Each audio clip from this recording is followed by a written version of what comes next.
On the 86th episode of the HatTrick Sports Podcast, we're going to be talking about the starting up of the MLB Spring Training. We have some NBA and NFL news. We are going to be playing Who's More Well-Known and ranking the top 5 most valuable sports teams and ending it off with some Hall of Fame. Yay or nay. Make sure you use code HatTrick Sports when checking out at w.gg for 10% off your order. Roll it! Welcome to HatTrick Sports, starring your host, Isaiah Carpenter. Bringing you the biggest sports headlines every week. This is the HatTrick Sports Podcast. All right, we are going to get started here with NFL news. The Eagles, we actually have not filmed a podcast since the Super Bowl because we filmed that Saturday, so we didn't have to do anything that Sunday.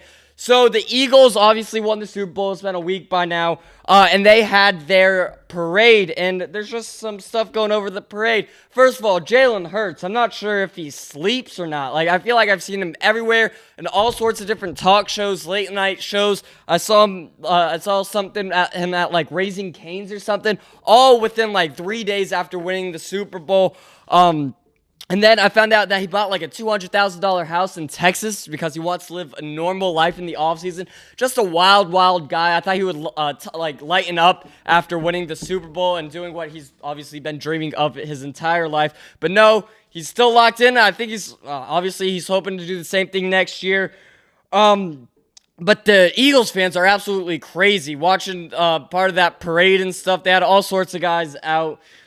So far, there have been no deaths reported in Philadelphia, so I'm glad that's at least not a possibility as of right now. But I keep seeing stuff that like people are all on top of like telephone poles and light poles and stuff like that.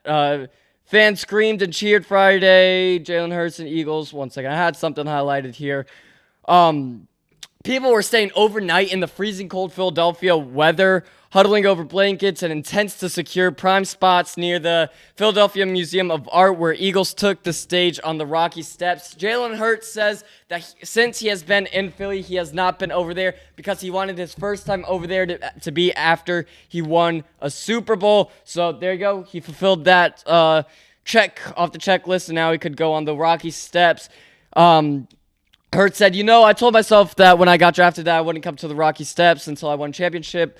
A few rowdy fans lobbed beer cans to players riding on the open-air bus, and a wayward throw smacked Eagles general manager Howie Roseman in the forehead. It's actually a hilarious picture. He said that he bleeds for the city, and that's honestly what it's about. Yeah, you can't get mad at these rowdy, drunk Eagles fans a couple days after you guys win the Super Bowl. It's going to happen, so I'm glad he took that lightly.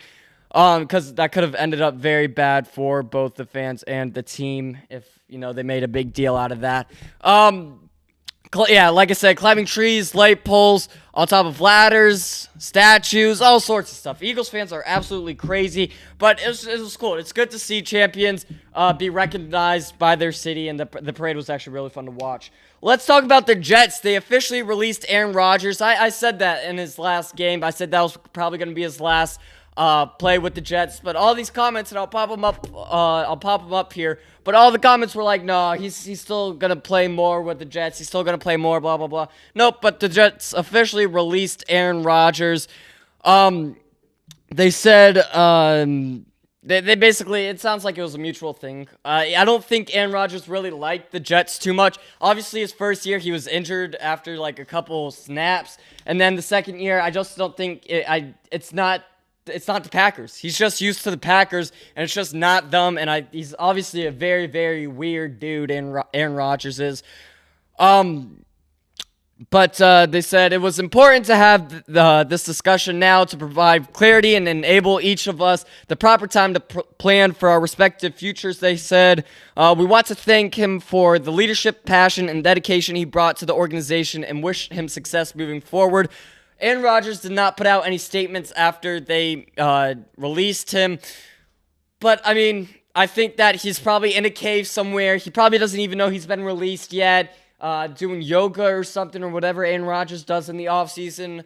And I think that it's it. I don't think that I think that he tried out the Jets just to see what it was like to be on a different team. Obviously, the Packers didn't get him, and I just don't think he liked it. I don't think he liked being on another team, and I think he's old. How old is Aaron Rodgers? Aaron Rodgers' age.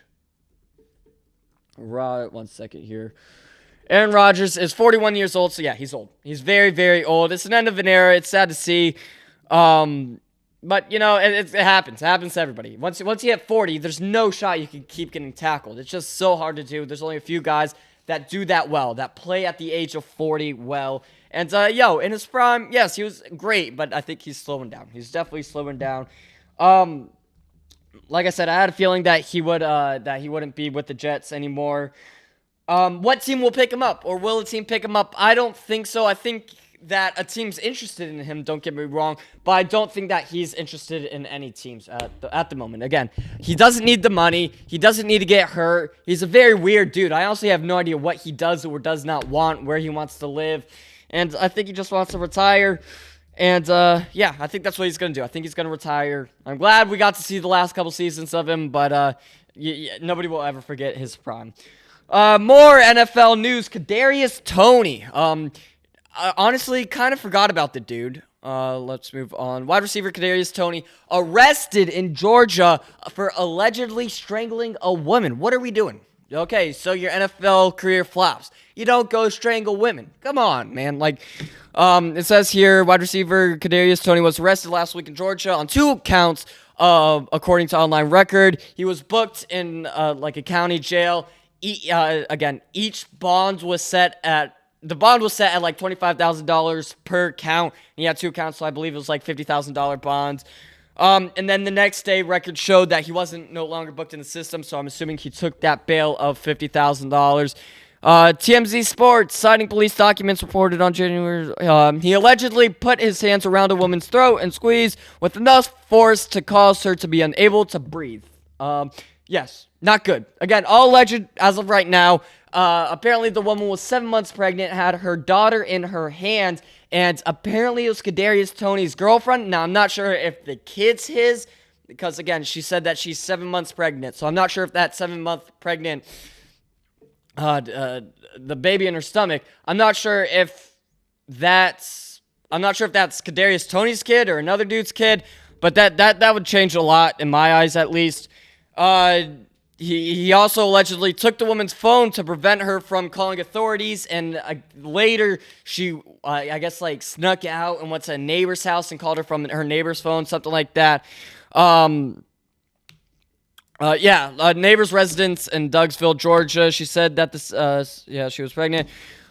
So Kadarius Toney, 26 years old, appeared in 3 games for the Browns last season before he was released in December following a taunting penalty, and he muffed the punt in the loss to the Steelers. Obviously, that was a big division game. But when he was with the Chiefs, he was pretty good. He helped his team go to the Super Bowl, 2021 first-round pick. He had high potential. He just never made it. He had that season or two where he was really, really good, and then it just spiked from there. And then it doesn't look like he's doing well outside off the field. So again, it's all alleged as of now. It doesn't sound very good for Kadarius Toney. I hope, if anything's true, that he gets what he deserves, and if not, whatever. But yes. Never lived up to his full potential, which, as a sports fan, kind of sucks. Let's talk about the one, sports, not so sports thing that we usually do for a week. Noah Lyles, an Olympic sprinter, obviously made a big name for himself in last year's Olympics. He agrees, and Tyreek Hill agree to race after months of trash talk on Twitter. So, on Twitter, they just jab at each other. Again, I don't know if it's friendly. I don't know if it's legit. I don't know if it's in a playful way. I'm not sure. But Tyreek Hill, just some tweets that I found. He said, track world about it be in shambles. And he said that after that. So he said, time to shut your mouth. Noah Lyles originally said, it's time to end this debate. And basically said, Tyreek Hill, come race me. I'll race you. I'm an Olympic sprinter. You're not. You're just a fast NFL player that made it to the trial runs of the Olympics. I don't know if you guys remember. I'll pop up a video. Tyreek Hill said, "Time to shut your mouth and take your lunch money." That makes me think that's a playful way. Tyreek Hill said, "Track world about to be in shambles." So I'm excited to see this. I hope this actually happens. It's set. That now the distance isn't set, the place, the time. They said that it would be sometime probably in the spring or summertime, so stay tuned for that. There's absolutely no shot that Tyreek Hill wins, though. Noah Lyles is, did he win a medal? Did Noah Lyles win golds? Yeah. Noah Lyles, an Olympic gold medalist. There's no shot that Tyreek Hill beats that. Tyreek Hill, like I said, I think it was this past Olympic, tried out for the USA team, and there was like trial runs and stuff like that, and he didn't make it. So what makes you in like the top thousands beat the number one? If you know what I'm saying, like there's just no shot that Tyreek Hill wins this race. And again, I'm excited to see it. Noah Lyles, super fast, seems like a good guy from what I've seen of him, and fast racer, just so fast. But yeah, no set distance, no shot Tyreek Wills, and yeah, you can't be an Olympic sprinter if you're not an Olympic sprinter, let's be honest. All right, on to NBA news. The All-Star Weekend is going on right now. I actually think, yeah, here's a repeat from last night with Jello.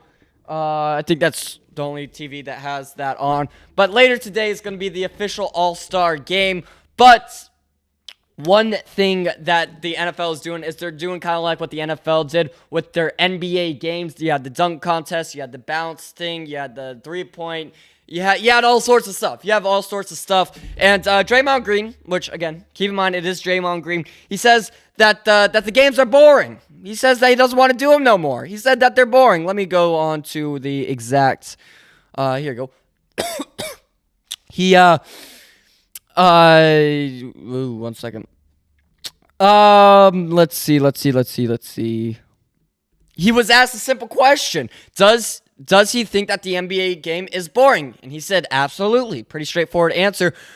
He says that it has no substance. He says that, he says it's not the same as it used to be. He says, I think as the league now, we look so deep into analytics, and you hear people saying out loud that we want a three or a layup. Don't be shooting too many mid-range jumpers.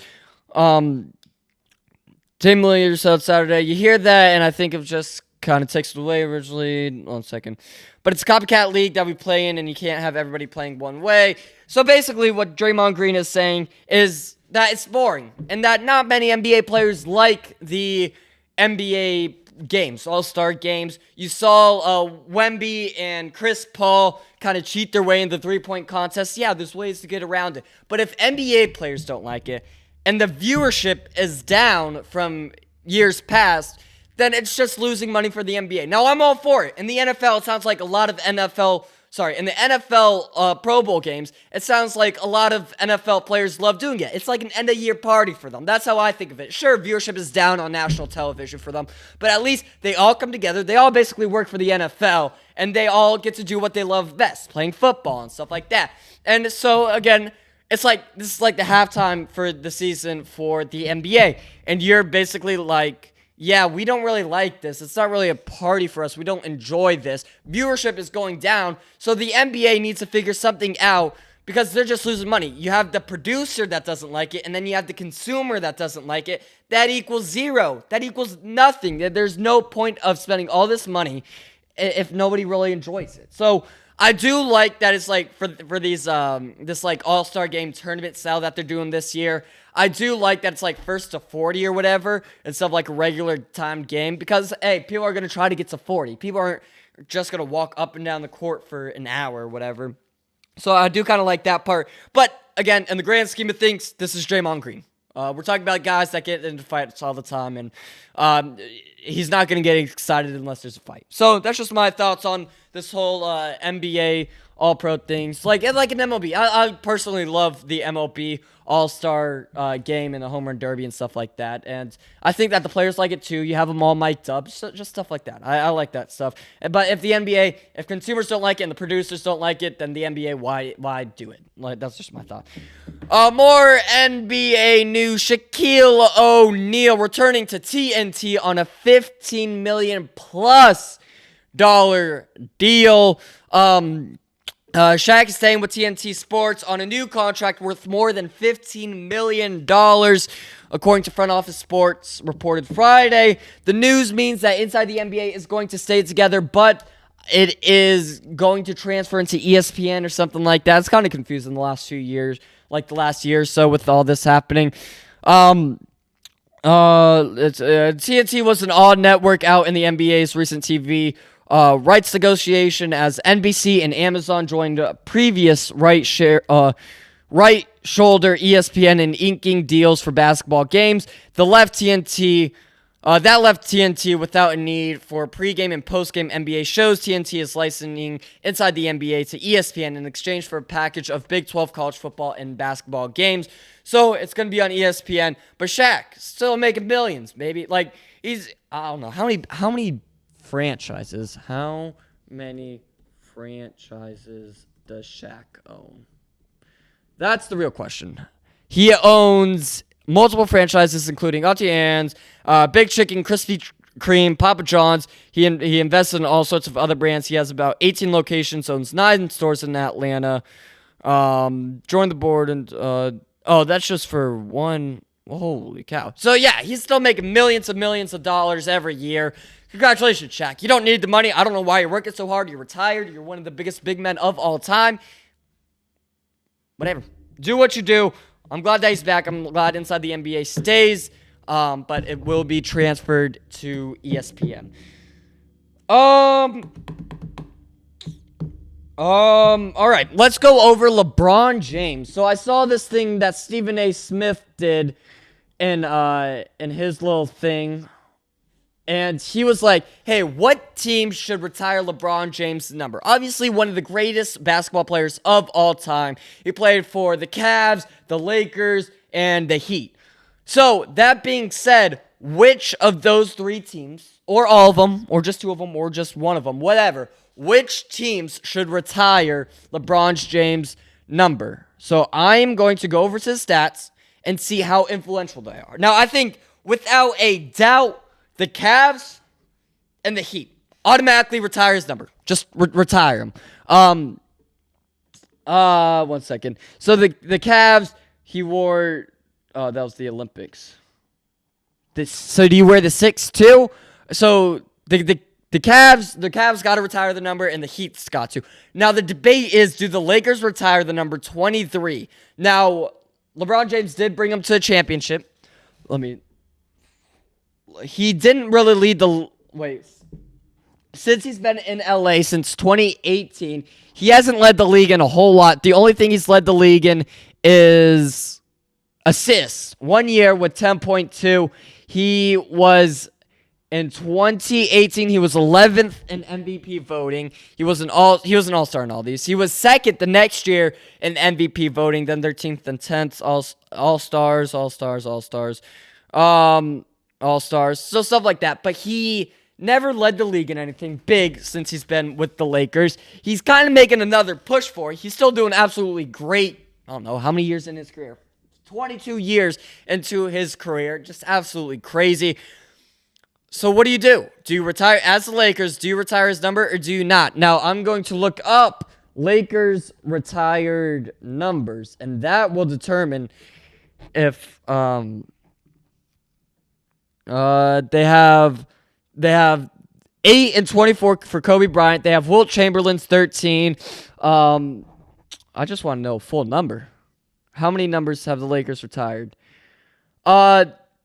14. So the Lakers have retired 14 jerseys, 8, 13, 16, 21, 22, 24, 25, 32, 33, 34, 42, 44, 52, 99.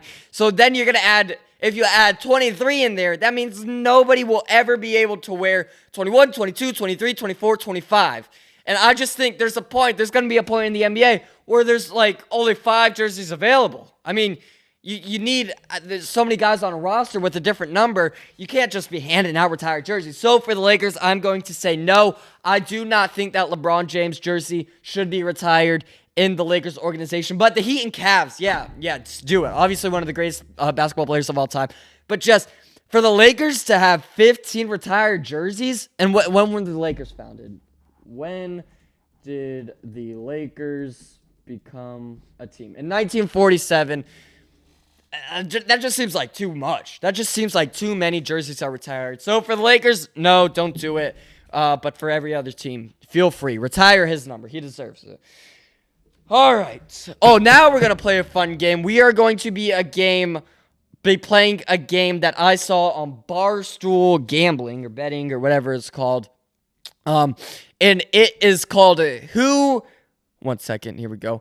Who's more well-known? So the one that Barstool Gambling gave out was Anthony Rendon or Sabrina Ionescu. So here's the little trick with this game. Now Anthony Rendon plays in the MLB. The MLB statistically has more viewership than the WNBA. But Anthony Rendon is completely irrelevant now. He hasn't really played in 3 years. Sure, he had that great season with the Nationals and stuff, but he hasn't really played a whole lot since. And then Sabrina Ionescu, who's one of the greatest NBA players of all time, but the NBA isn't as viewed as the MLB. So that becomes the question, who is more well-known, Anthony Rendon or Sabrina Ionescu? And that is where I'm not sure.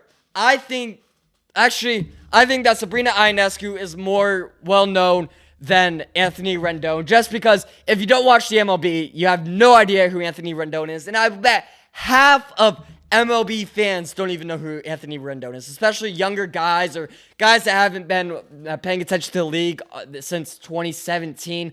My pick is Sabrina Ionescu. So we have a few more over here that I'm going to go over. Who's more well-known, Mike Trout or Jason Tatum? I am going to go with Jason Tatum just because they won the finals, and I think that the NBA itself is more well-known than the MLB, even though NBA viewership is going down and MLB is going up. I think that more people have heard of Jason Tatum. Now you got Joe Burrow or Connor McDavid. Now this is where it gets interesting. In the U.S., I think that Joe Burrow is more well-known. But if you go to Canada, I think that Connor McDavid is more well-known. But I think that the NFL is more worldwide, like people more worldwide know it. So I'm going to go with Joe Burrow. Even though Connor McDavid is better and NHL-wise to NFL-wise, I think that Joe Burrow is more well-known. You have Shohei Ohtani, the greatest baseball player of all time, and Patrick Mahomes, who is in the conversation of probably top 5 greatest NFL players of all time. So, Shohei Ohtani, who is, in my opinion, hands down, without an asterisk, I think Barry Bonds is better, but nobody will ever be like Barry Bonds. Or Shohei Ohtani, and Shohei Ohtani is the best without an asterisk. So, but Patrick Mahomes, again, the NFL is more known worldwide. But you got to think about Japan.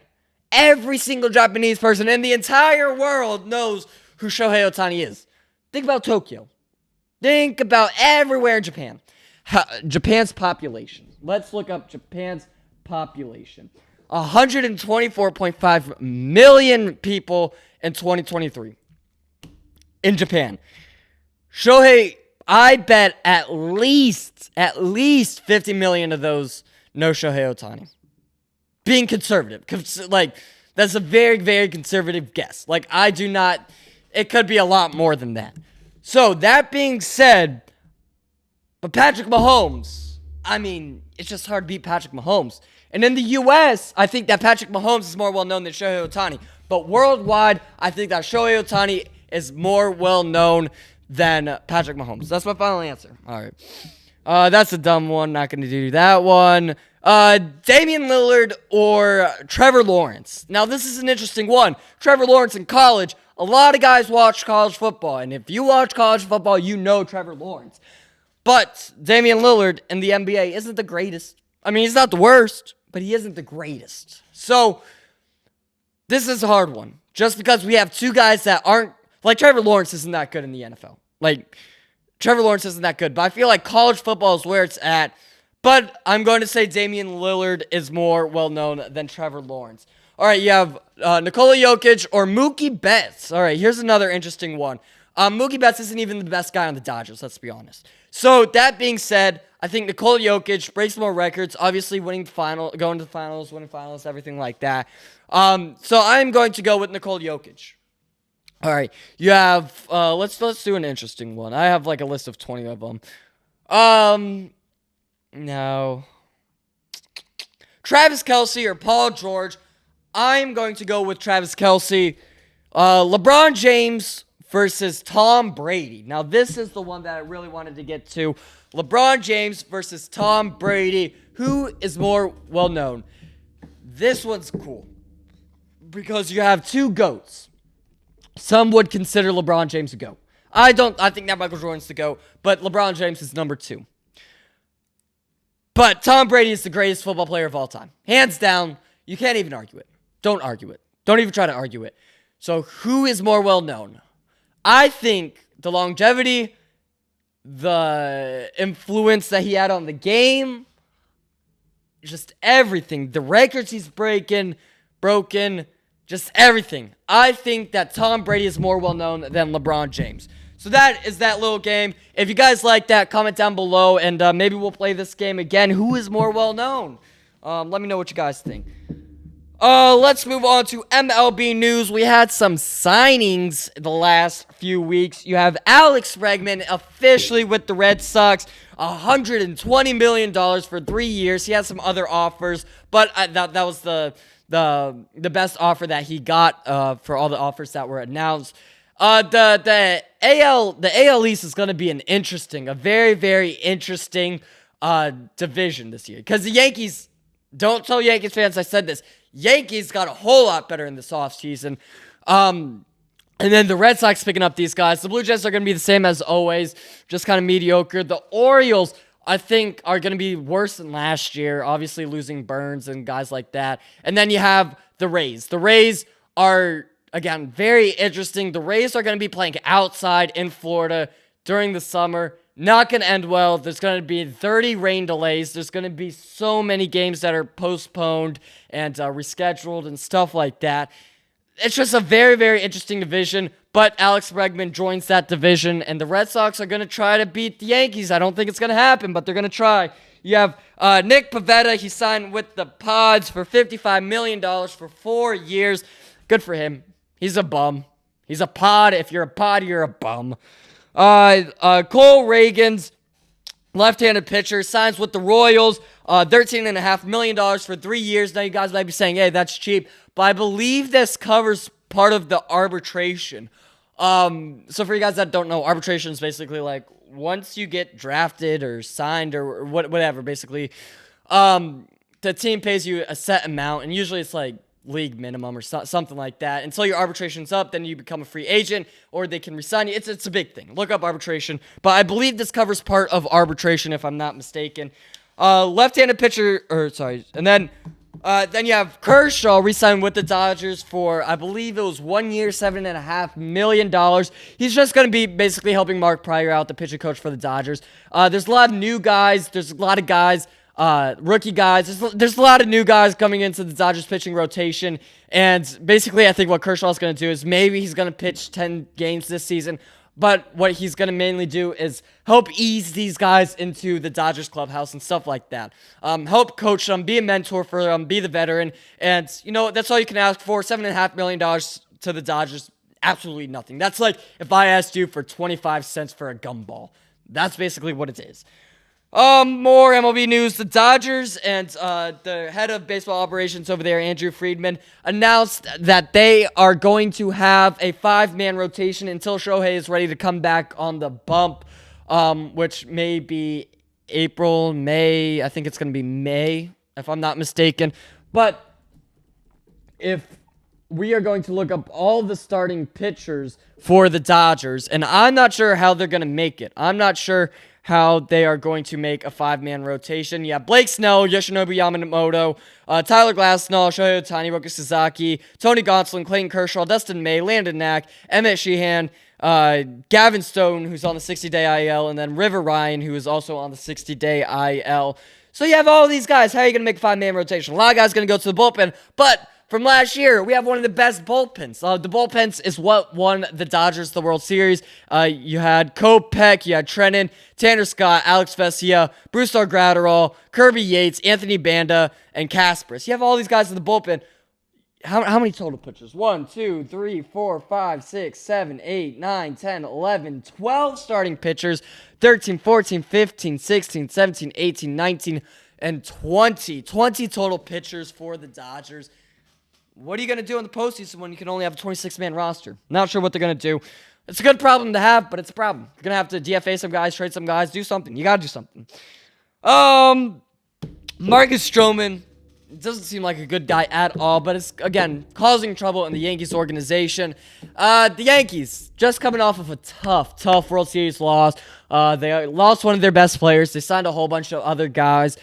But Marcus Stroman doesn't show up for his first 2 workouts with the Yankees. Now, technically, in Major League Baseball, pitchers and catchers don't have to report until February 22nd, which is about a week away from this recording. But pitchers and catchers are supposed to report according to teams on the set dates. It's within it's set amongst 3 days or whatever. And Marcus Stroman says, yeah, he's been in the league. Right now, he only really cares about his body. The vibes didn't feel right. Friday is when he first showed up to workouts. It was Valentine's Day. He said, yeah, the vibes felt right. Not a good guy. Not a guy. He was asked because he's kind of their 6th starter.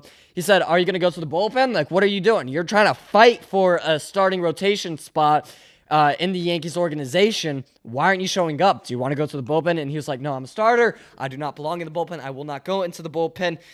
I don't know. You're saying a lot. You're obviously not wanting to win, but you're wanting to be in the starting 5 when you're really fighting for that 5th starting position.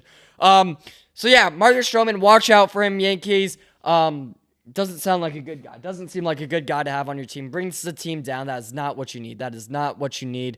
I do kind of feel bad because I did find out that he did lose his house in the California fires, but hopefully all's well. And I don't really see that as an excuse. Show up to your job. Come on, man. That was a month ago. Trust me, I still feel bad, but go to Florida, across the country. You'll be fine. What else we got? We are going to be ranking the top 5 most valuable sports teams in the 4 major U.S. sports leagues. All right. This is going to shock some of you guys. Let's move on to this tab. So the top 5. At number 5, you have the New York Knicks, valued at $7.5 billion, all according to Forbes. One of the top NBA franchises in terms of value. This is how valuable the teams are. At number 4, you have the New York Yankees, valued at $7.55 billion, according to Forbes.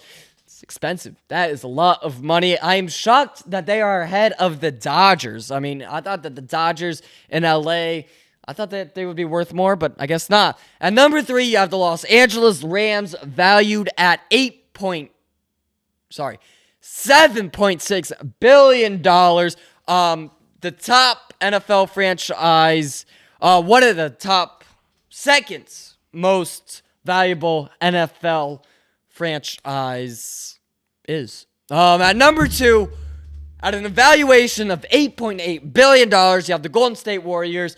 I was expecting it to be a little bit cheaper, but it's NBA. The teams are going to be worth a little bit more. And then the number 1 most valuable team in sports, how about them Cowboys? The Dallas Cowboys, valued at $10.1 billion, leading all sports franchises in value. All right, so those are your top 5 most valuable sports franchises. Let's move on to my favorite segment, Hall of Fame, yay or nay? Sorry, that was loud once again. Got to turn that volume down. Hall of Fame, yay or nay? Who are we going to do?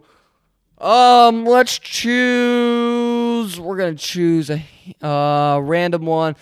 Paul George. Does Paul George belong in the Hall of Fame? Let's look over here. 1 second. Here we go. He has been playing 15 years in the NBA. He led the league in games played 1 year. Doesn't have a whole lot of stats. He's 9-time All-Star, 6-time All-NBA, 4-time All-Defensive, 2010, 2011 All-Rookie. Yeah, doesn't look like he deserves to be in the Hall of Fame. So, it is a nay from me. Paul George does not belong in the HatTrick Sports Hall of Fame. Thank you guys for watching the 86th episode of the HatTrick Sports Podcast. Make sure you follow on TikTok, Instagram, YouTube. You can listen wherever you listen to podcasts, Spotify, Apple Podcasts, Podbean, on your Alexa. You can listen wherever you want, including YouTube for all the visuals. And we'll see you guys next week for episode 87.